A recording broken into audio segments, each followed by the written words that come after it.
ছোট পর্দার জনপ্রিয় নায়ক নিলয় আলমগীর বিয়ে করেছেন তাসনুমা রিধিকে, কিন্তু সংসার করেন হিমিয়া হিমির সাথে। অভিনেতা নিলয়কে চিনে না এমন মানুষ খুবই কম আছে।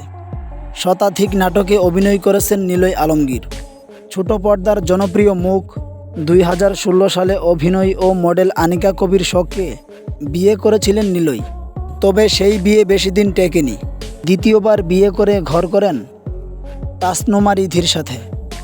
ছোট পর্দায় নিলয় আলমগীর এতটাই জনপ্রিয় ছিলেন, তার নাটক প্রকাশ পাওয়ার পর অল্প সময়ের মধ্যে মিলিয়ন মিলিয়ন ভিউ হয়। তবে নিলয় আলমগীরের সব নাটকে একজন নায়িকা থাকবে, তিনি হলেন হিমিয়া হিমি।